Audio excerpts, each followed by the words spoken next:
octubre de 1967, mientras luchaba en una revolución lejana e infructuosa. En Cuba aún se venera su memoria. ¡Pioneros por el comunismo!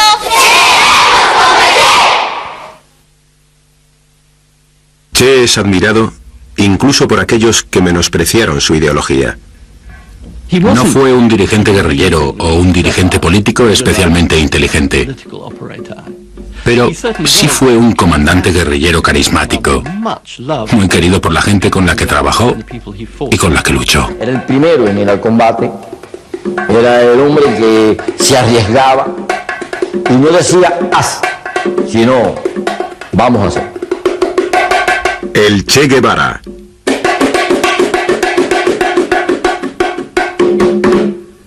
En 1997 se hallaron varios esqueletos en las cercanías de una apartada pista de aterrizaje boliviana. Uno de ellos era el del Che Guevara. Por fin se había resuelto el misterio de 30 años sobre la desaparición de su cuerpo y los restos del Che fueron trasladados a Cuba. El médico argentino de clase media recibió el funeral de Estado digno del gran héroe de la guerra cubana en el que se había convertido. Por fin sus restos iban a descansar en el mausoleo que se había construido para él.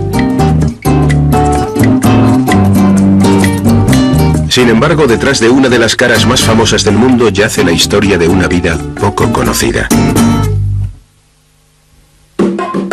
Todo comenzó en la próspera ciudad comercial de Rosario, en Argentina. Aquí nació el 13 de mayo de 1928 Ernesto Guevara, conocido como Che Guevara. Su madre Celia ya estaba embarazada cuando se casó, de ahí que falsificara la partida de nacimiento anotando el 14 de junio. Sus aristocráticos apellidos hispano-irlandeses, Guevara de la Serna Lynch, ocultaban un declive en la situación económica de la familia. Dicha incertidumbre económica supuso que el lugar de nacimiento de Ernesto fuera solo el primero de una larga lista de casas, un inicio inquieto para una vida inquieta. Durante su infancia, la familia de Ernesto recorrió el país sin rumbo fijo, mientras su padre probaba fortuna como ranchero, metalúrgico y terrateniente, lo que mantuvo a Ernesto, a sus dos hermanas y a sus dos hermanos al borde del desastre económico. La estabilidad en la vida de Ernesto vino de manos de su abuela, Ana Isabel, su tía Beatriz y sobre todo de su madre, Celia. Celia era una mujer decidida y protectora con su hijo preferido. Le inculcó a Ernesto un deseo de aprender que le acompañaría toda la vida. La relación con su madre, Celia, fue extremadamente importante en su vida. Intelectualmente eran almas gemelas y aquella relación especial, que se inició durante la niñez del Che, se mantuvo hasta que ésta murió y casi hasta que él murió, ya que nunca dejaron de escribirse. Che se confesaba con ella de una forma que nunca lo hizo con otra persona y ella con él. En 1933 la familia se mudó de nuevo a Altagracia, una pequeña ciudad balneario en las montañas a la que acudía la gente con dolencias pulmonares para curarse. Ernesto sufría de asma. Se esperaba que el aire seco y limpio del lugar le ayudara a mejorar. Aquí, entre ataques de asma, Ernesto pudo jugar felizmente. Incluso convirtió dichos ataques en algo positivo al leer ávidamente durante los mismos. La familia Guevara contrató a Rosario Amanda González como niñera y cocinera. Ernesto estableció una estrecha relación con Rosario. A ella le encantaba que le recortara recetas de los periódicos y las pegara en su libro de recetas, y le asombraba su capacidad para leer y escribir impropia de su edad. Me llamó mucho la atención porque lo vi a leer de corrido. Y eso fue el primer impacto que yo, porque decía, ¿cómo un niño de 4 años puede leer así? Para mí era imposible. Un chico grande, era un niño grande, porque la forma que él hablaba o que conversaba o lo que pronosticaba, solo una persona mayor lo podía hacer. La facilidad para leer de Ernesto era un anticipo de uno de sus rasgos más característicos. Entonces ahí, esa fue una cosa que me impresionó y que luego también en el futuro fue uno de los aspectos sobresalientes ya del Che Guevara. Su capacidad de transformar una cosa negativa, como era estar metido en una habitación tomando un saumerio, transformarlo en un centro, en una forma de educarse y de formarse, que fue una cosa que siempre la llevó consigo. Para Ernesto, Altagracia era la ciudad ideal para crecer. Aunque sus ataques de asma prosiguieron, llevó una vida idílica propia de Huckleberry Finn. Aquí aprendió a pescar. Y en los estanques y cascadas de alrededor aprendió a nadar y a hacer ciertos números muy arriesgados para deleite de sus amigos. Ernesto, bastante corajudo, se tiraba de arriba. Era un pozo para el agua muy helada. Y había que calcular muy bien para caer en el lugar.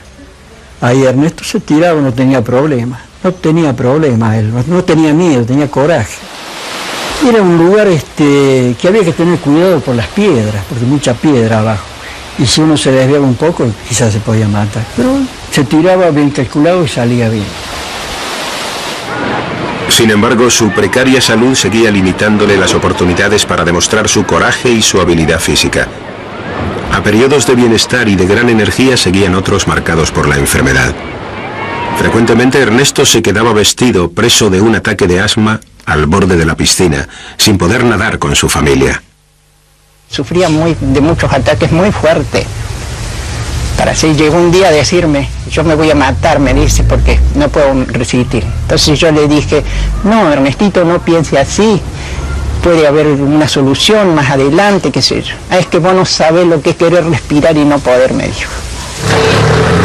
Debido al asma, Ernesto no empezó la escuela hasta casi los 9 años, después de que el consejo escolar pidiera informes sobre el motivo de su ausencia. Sus estudios en casa con su madre le habían proporcionado una buena base educativa, si bien algo excéntrica. Pero rápidamente se aburrió del colegio y a menudo se portaba mal. Estando las casas vacías del Alto, y se entraba, hacía algunas picardías, sacarían frutas o algo, y en una oportunidad hizo su necesidad arriba de un piano, en una casa cerrada. Y bueno, y el padre tuvo un problema con los vecinos, con los dueños de la casa. En eso Ernesto era líder, para inventar cosas, era líder, y para treparse a los poquitos árboles que había en la escuela también. Pero por inteligencia, hay que decir que Ernesto era un chico muy inteligente. Sin embargo, a pesar de su inteligencia, la escuela no conseguía satisfacer a Ernesto, y pronto acabó convirtiéndose en jefe de una banda callejera. Cuando se encontraba bien, el joven Che corría libremente e intentaba hacer cualquier actividad física. Se convirtió en un muchacho prácticamente incontrolable. Corría por las calles, se escapaba de las pequeñas bandas del barrio, jugaba a policías y ladrones, a indios y vaqueros, y tramaba todas las diabluras y travesuras posibles. Fue Ernesto y la puso allá la cañita voladora. Le prendió fuego, salió tan perfecto que pasó por la puerta y había una mesa allá, una mesa servida para la fiesta de Navidad. Pasó por arriba del hombro de uno de los comensales y corrió por la mesa así, volteando copas. Salió la gente de afuera y nos corrió. Su madre y su forma de llevar la casa abierta y tolerante dieron rienda suelta a Ernesto. Celia gobernaba una casa que resultaba bastante idiosincrásica en la provincia argentina de los años 30. Creó un modo de vida distinto y democrático para Ernesto y sus amigos, el cual nunca olvidarían. La madre, sobre todo, no hacía diferencia. No hacía diferencia. Nosotros éramos gente, el que no era hijo de minero, hijo de taximetrista o hijo de albañil. Y nos tratábamos bien, no hacía diferencia de clase ni de nada.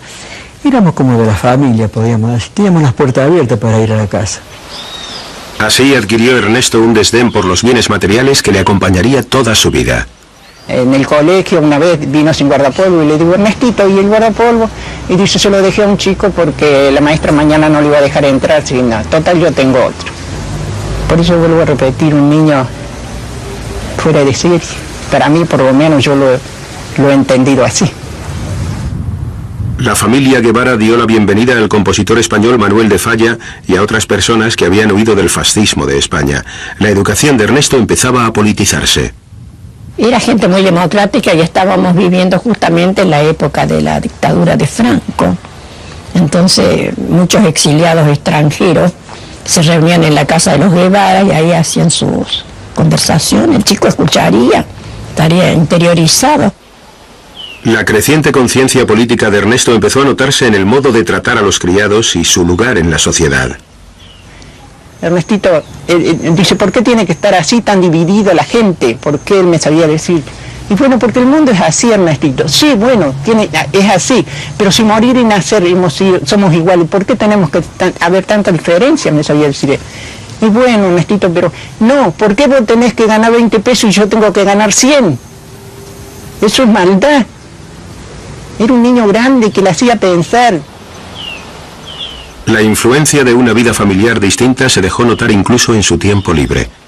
Sus travesuras empezaron a tomar cierto cariz algo más sofisticado cuando él y sus amigos deambulaban por Altagracia. Incluso sus juegos empezaban a politizarse. En algunos de sus juegos jugaban a fascistas y republicanos. Incluso se rebelaban ante ciertos asuntos de política local. En cierta ocasión, cuando tenía unos 10 años, la compañía eléctrica subió las tarifas y él y su banda protagonizaron una protesta vandálica juvenil que rompieron todas las farolas con sus tirachinas. En sus primeros años de adolescencia, Ernesto recorría 48 kilómetros en autobús para ir al instituto, situado en la provincia de Córdoba. Aquí conoció a nuevos amigos y practicó nuevos deportes. A pesar de su escasa estatura y de su enfermedad, se impuso su deseo de triunfar. Tuvo que pasar una prueba de admisión para entrar en el equipo de rugby, consistente en lanzarse sobre un palo de escoba en horizontal. Este muchacho se puso la camiseta con hombreras, saltó una vez, saltó 2 veces, saltó 3 veces, y si no le digo basta, hace un agujero en el patio. Esa fue la primera impresión de que me dio con respecto a su tenacidad, que es una de las pocas de las cosas que llevó toda su vida, la gran tenacidad. Pronto los asuntos familiares catapultaron a Ernesto Guevara a otro gran contratiempo, pero antes aprendió algo que le resultó útil en el futuro.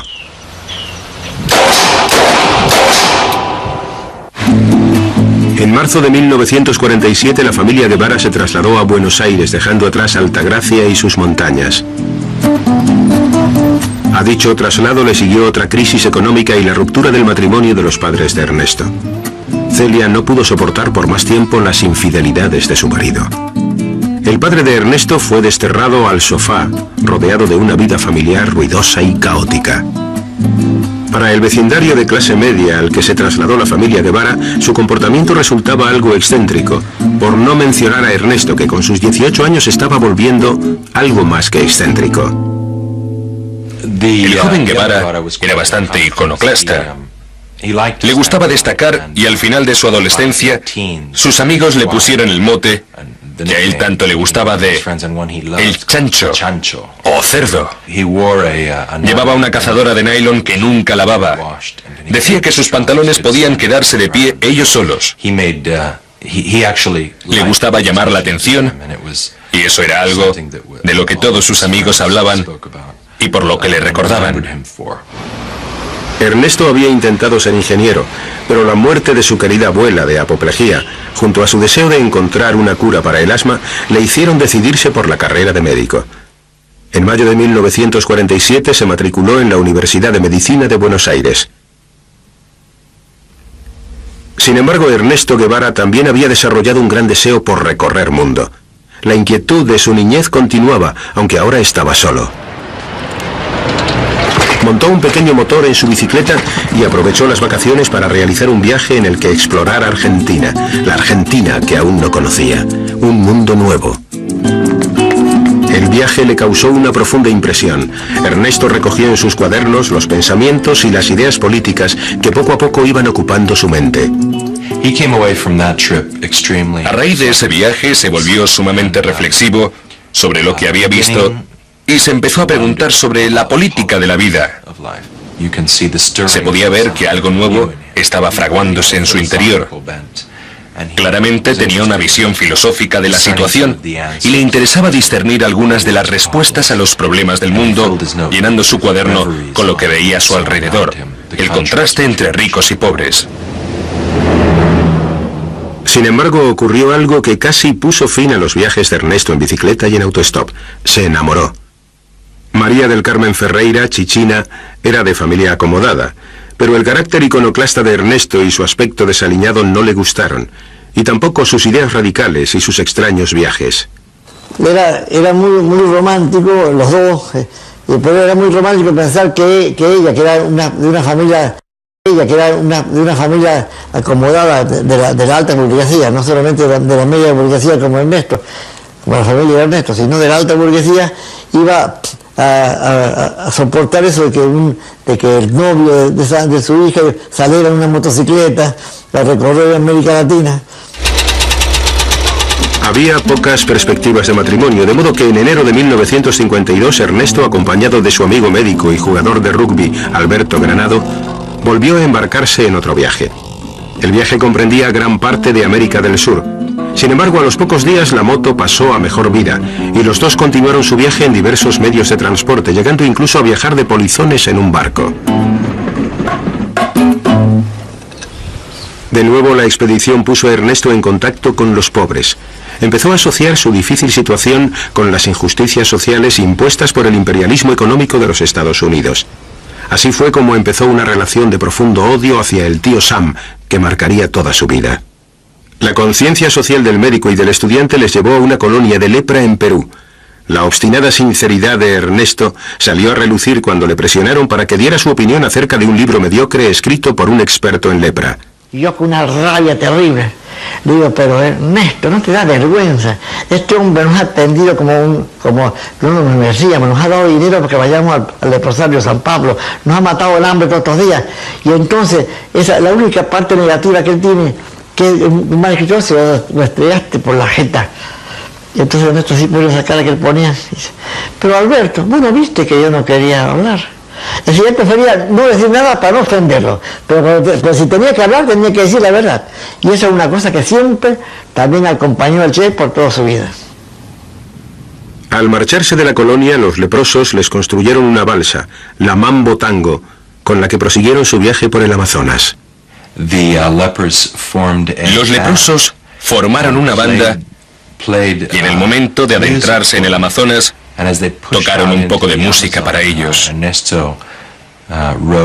Ernesto escribió a su madre describiendo esta escena, espantosa, pero bastante lírica, del violinista sin dedos y el acordeonista sin nariz, que tocaban a la luz de una extraña linterna a orillas del Amazonas.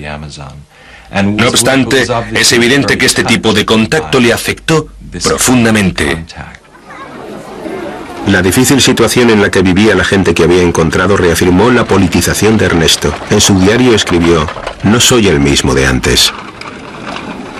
Ese paso por San Pablo yo considero como un paso de Ernesto al Che, como un paso del médico de hombres al médico de sociedades, ¿no? Aunque finalmente Ernesto regresó a Buenos Aires para graduarse como médico, pronto se embarcó en otro viaje. Su mente ya no estaba en el ejercicio de la medicina. Guatemala supuso un viraje decisivo. Fue aquí donde encontró una causa política para apoyar al régimen izquierdista del presidente Arbenz. Entre otros partidarios del régimen conoció a su primera mujer, Hilda, una peruana. A Ernesto no le gustaba físicamente Hilda, pero le atraía el hecho de compartir con ella ideas políticas y filosóficas. Apenas había encontrado su causa política cuando ésta fue aplastada. Un golpe de Estado promovido por la CIA derrocó el gobierno de Arbenz, demasiado débil para defenderse. La caída del régimen tuvo un efecto crucial en la forma de pensar de Ernesto y en sus acciones futuras. El hecho de ver cómo se venía abajo le convenció que el socialismo era el antídoto, la única forma de luchar y vencer. El método era a través de una revolución armada y radical. Se marchó a Guatemala tras haber decidido que este sería su camino a seguir en la vida y que sobre todas las cosas quería forjarse a sí mismo y a su nueva identidad en las armas. A Ernesto el rebelde le habían dejado sin causa alguna. Necesitaba una nueva y esta se escondía en otra parte. Cuba estaba gobernada por el corrupto y represor Fulgencio Batista.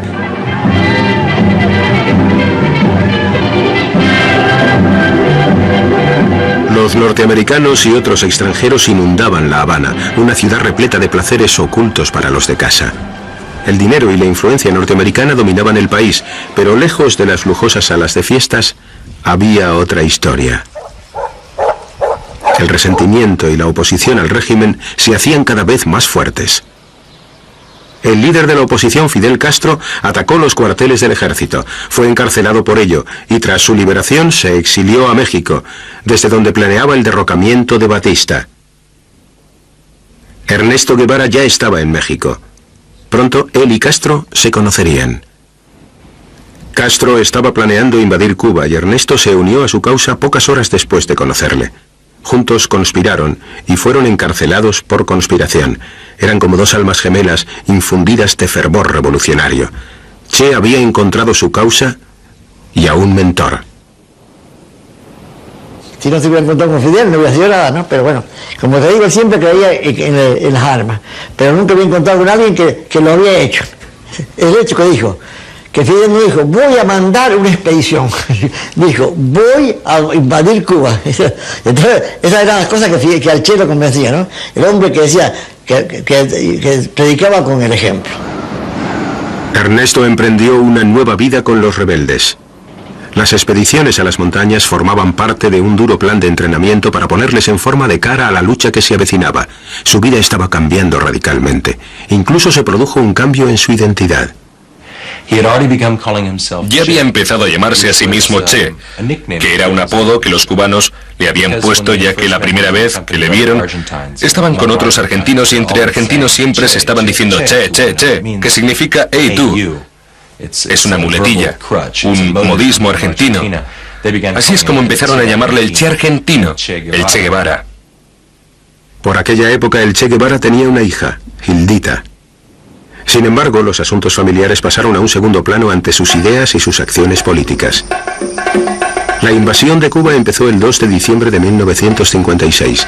Che había zarpado desde México con Fidel Castro y otros 80 guerrilleros. El Che Guevara había encontrado lo que había estado buscando. No había marcha atrás.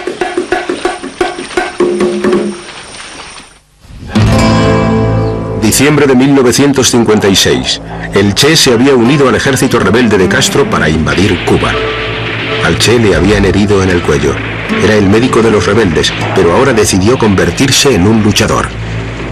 Y se le produce el corte, podríamos decir, en sus concepciones, en sus deseos de participar en la lucha, en el primer combate, de si cargar una caja de balas de ametralladora que tenía o su equipo médico, el botiquín de médico, y que se decidió por la caja de balas.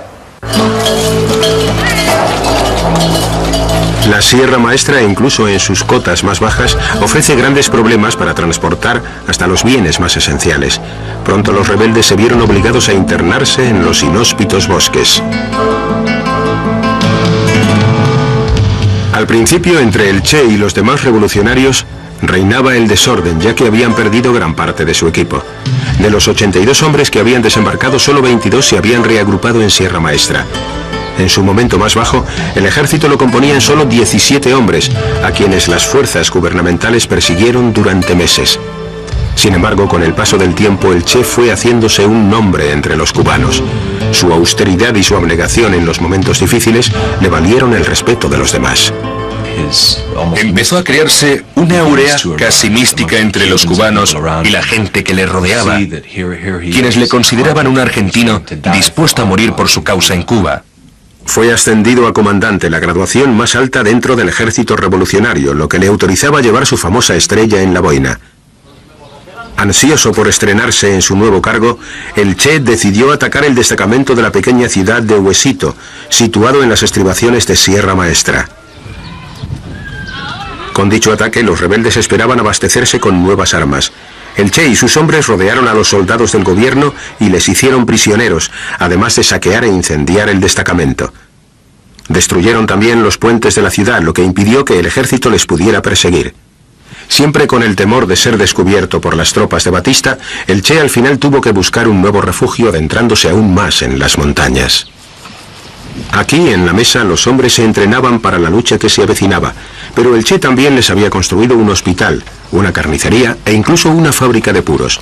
Con la mirada puesta en el momento en que finalizara la guerra, el Che consideraba la mesa un centro de educación para adultos. Aquello se constituyó en una escuela. además de todas estas cosas del combate, era una escuela en que teníamos que aprender matemática. No se puede perder de vista que en la Sierra Maestra habíamos muchos analfabetos, que no sabíamos leer y escribir, muchos campesinos. Y entonces, bueno, una de las cosas que el Che quería era eso, enseñar a leer y a escribir a todos los que estaban en su columna. El Che era bien considerado entre los demás oficiales y entre sus subordinados. Era justo con los hombres que estaban bajo su mando y nunca abusó del poder con ellos, pero también podía ser cruel e insensible. En cierta ocasión descubrieron a un traidor. Los rebeldes le desenmascararon y le juzgaron. Confesó y Fidel le condenó a muerte. El Che estaba allí, nadie dio un paso hacia adelante. El Che sí, dio un paso hacia adelante y le disparó en la cabeza. Creo que aquel fue un momento importante para el Che en la construcción de su identidad revolucionaria. Creo que se dio cuenta que era el momento de la verdad, cuando uno debe tener muy claro cuál es el objetivo final, si va a realizar acciones como esa. El Che, Fidel y sus oficiales se preparaban, reclutaban hombres y planificaban las acciones. Además se preocuparon por difundir sus ideas mediante la edición de un periódico y aumentando sus comunicaciones con el mundo exterior.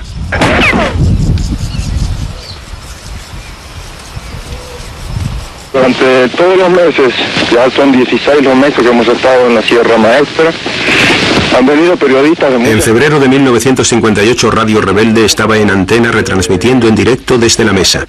Apenas sin aliento por causa del asma, el Che regularmente se dirigía por radio al pueblo de Cuba, haciendo publicidad de su causa. Cubano, para dar al pueblo de Cuba el primer saludo que tengo oportunidad. El Che conoció a su segunda mujer, Eleda, otra revolucionaria. Se había alejado de su primera mujer y de su hija, quienes habían regresado a Perú. Aleida llegó al campamento, tuvo que quedarse porque estaba muy buscada por los órganos de la seguridad y de represión de la dictadura. Ella era muy bonita y de entrada simpatizaron y se fue creando una relación entre ambos. Ella empezó a participar en todas las actividades con nosotros. Durante la ofensiva final hacia La Habana tuvo lugar la decisiva batalla de Santa Clara. La ciudad era el último bastión de la estrategia defensiva de Batista, además de un centro de comunicaciones fundamental, tanto que si caía, la guerra estaba perdida. Batista envió un tren lleno de armas y de municiones. El Che cogió una excavadora y ordenó a sus hombres que arrancaran una parte de la vía. Con el tren descarrilado, los hombres del Che se apoderaron de motores, armas antiaviones, bazocas, ametralladoras, 600 rifles y, como el Che escribió en su diario, una gran cantidad de municiones. Habían ganado la guerra. Era enero de 1959 y el Che Guevara, con 30 años, se dirigía triunfante hacia La Habana.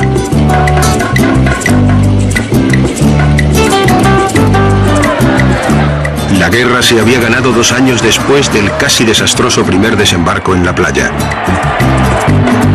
Fidel Castro era el líder del pueblo cubano. Castro convirtió al Che Guevara, el guerrillero revolucionario, en una mezcla insospechada de administrador y burócrata. En Cuba, la guerra revolucionaria se había ganado.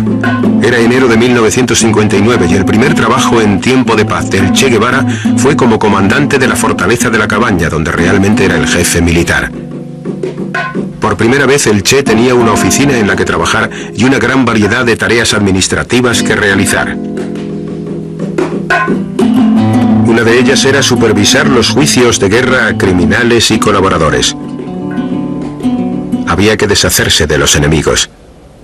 Elegido por Castro, el Che era fiscal supremo. Fueron unas 55 las ejecuciones mediante pelotón de ejecución y se produjeron en uno de los viejos fosos de la fortaleza. Hay torturadores que de golpe y esas cosas que no se sentenciaron a la máxima pena. Pero sí torturadores de sacar ojos, de sacar uñas, de sacar testículos, eso sí, y asesinos de niños, de mujeres, de revolucionarios. Siguiendo las órdenes del Che, las ejecuciones se hicieron contra un árbol ante una pared. el Che seguía buscando la justicia revolucionaria. Parece ser que abogó por algún tipo de proceso legal. Revisó cuidadosamente las sentencias y creo que fueron ejecutadas unas 50 personas de unas 500 posibles, lo que significa que tenía la capacidad de imponer la justicia revolucionaria. Sin embargo, parece ser que hizo esto respetando los límites del decoro. El Che tenía una casa en la cabaña y algo parecido a una vida familiar. Se produjo un reencuentro muy emotivo con sus padres, sobre todo con su madre, y el Che, divorciado de una decepcionada Hilda, se casó con Heleda. A veces no te manifestaba su cariño hacia ti directamente, pero indirectamente sí lo hacía. Me dice, ¿vos crees que yo me puedo casar en tu casa? Digo, ¿cómo no se va a casar en mi casa si usted me dio la casa? Y se casó en mi casa, pero no solo hizo eso, sino que yo soy uno de los testigos de la boda. Cuando vinieron todos los comandantes y vino toda una serie de gente que tenía más relaciones con él que yo.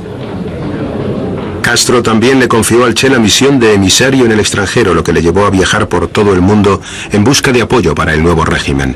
Tuvo un gran éxito, sobre todo en la Unión Soviética, donde consiguió buenos acuerdos de voluntad, comerciales y armamentísticos. Recibimiento tributa el pueblo al comandante Ernesto Guevara, quien llega a Cuba después. El Che hizo varios viajes con éxito al extranjero. En Cuba era una estrella. Poco después, algo le convertiría en un ídolo y en una superestrella en todo el mundo. El acontecimiento fue puramente accidental. La carga de un barco de las fuerzas militares había explotado en el puerto de La Habana, causando la muerte de 100 personas. Al día siguiente, el Che y otros líderes aparecieron cogidos del brazo, encabezando el cortejo fúnebre.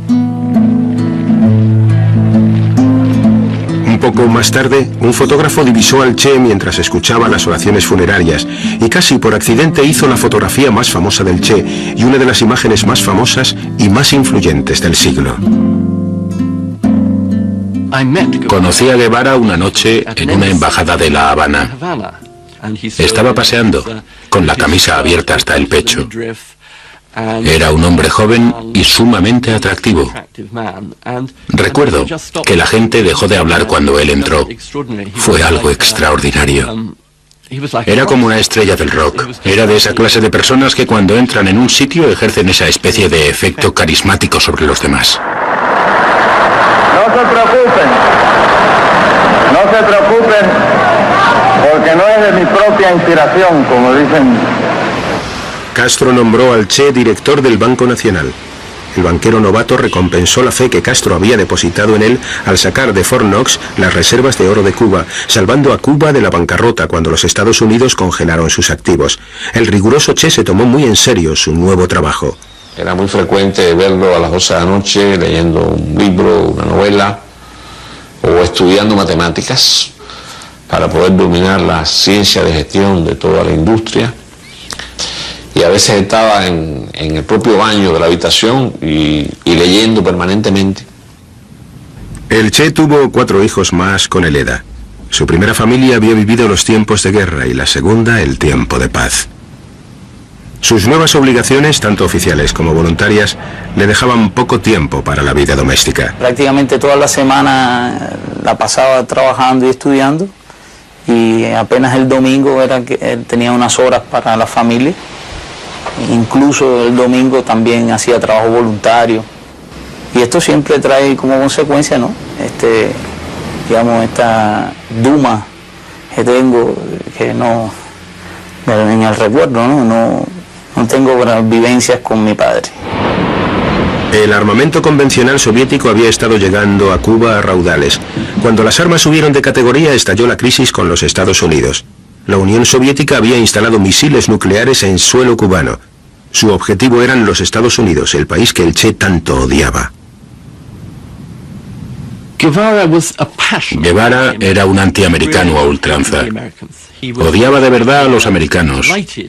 Estaba encantado con que los rusos hubieran instalado misiles, lo cual, según él, asustaría a los americanos y haría que la guerrilla, bajo la protección del escudo nuclear ruso, fuera más posible en Latinoamérica. I call upon Chairman Khrushchev to halt and eliminate this clandestine, reckless, and provocative threat to world peace.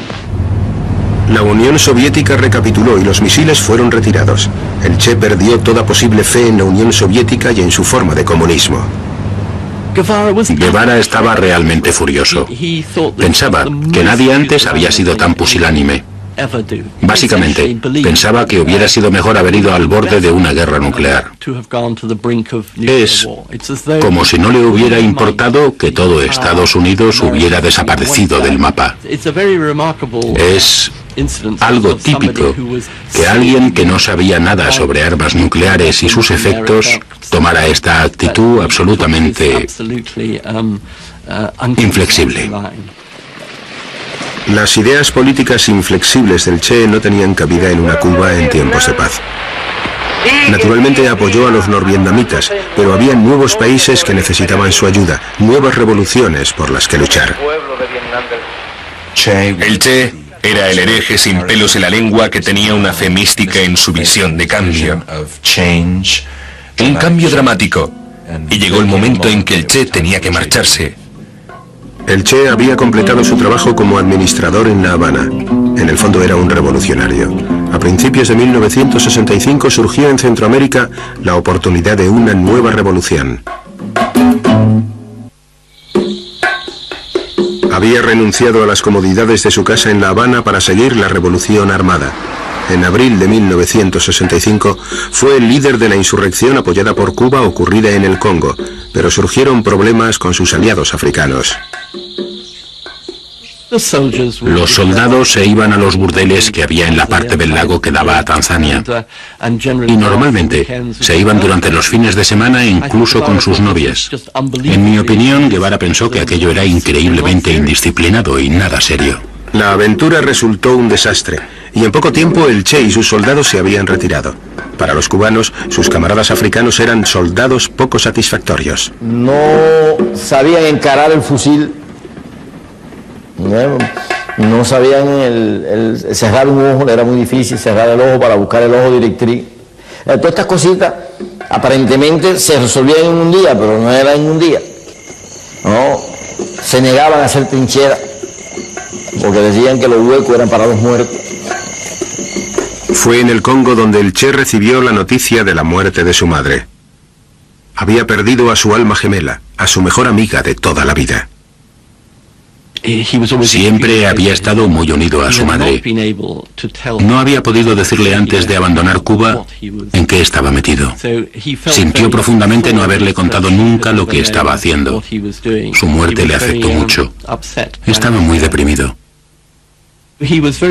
Pasó algún tiempo dando paseos a solas, preguntándose sobre qué sería lo próximo que haría.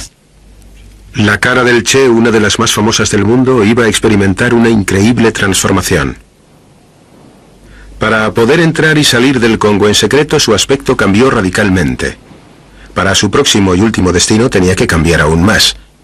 El Che Guevara, el romántico revolucionario, se convirtió en el hombre de negocios amable y anónimo.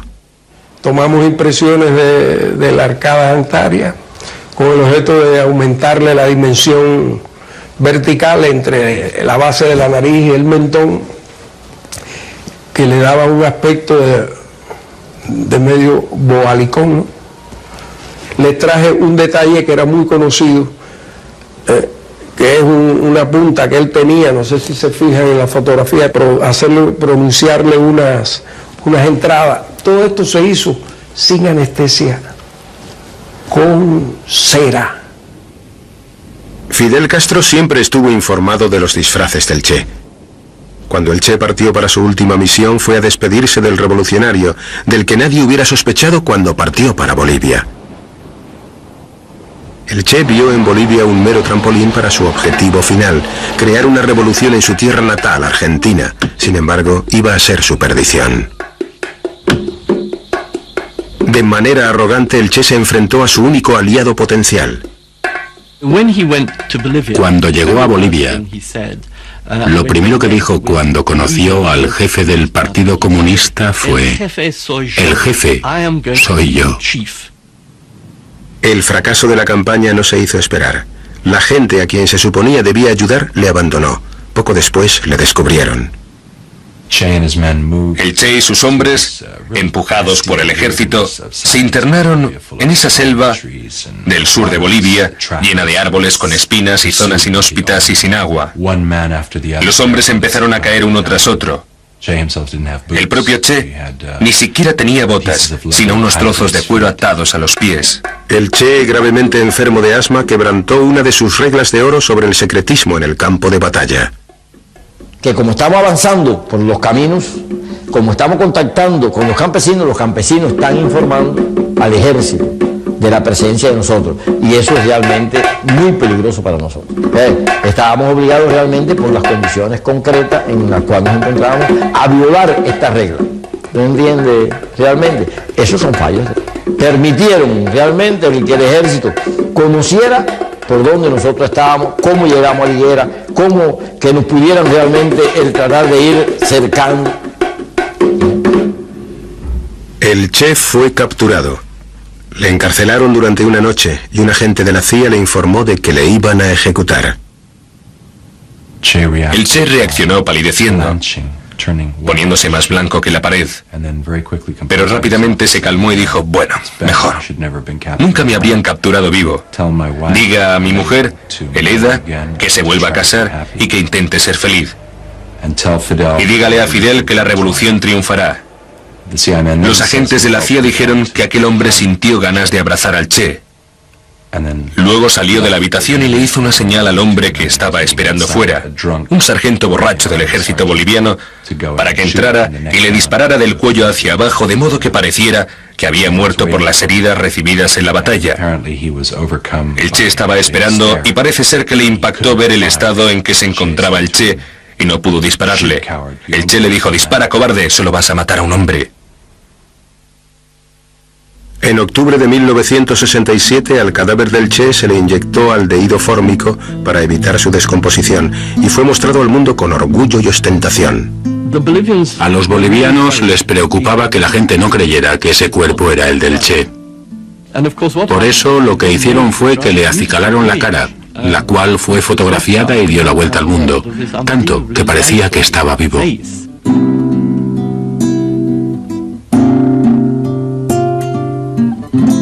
Esta fotografía le ayudó a convertirse en ídolo revolucionario durante 30 años. A sus 39 años, el Che Guevara, hombre, había muerto. El Che Guevara, leyenda inmortal, estaba a punto de nacer. El Che intentó cambiar el mundo y fracasó. Es posible que solo sea un póster o una bandera. Pero hay algo en el Che que siempre molestará a determinada gente. Él representa la capacidad que tiene cada individuo para transformarse y de repente mirar la realidad que le rodea y decir: esto no está bien, voy a hacer algo para cambiarlo. El por qué ha sobrevivido hasta hoy creo que se debe al carácter romántico de su historia. La historia de un hombre que lo tenía todo, que había triunfado y que abandonó todo para luchar por sus ideas.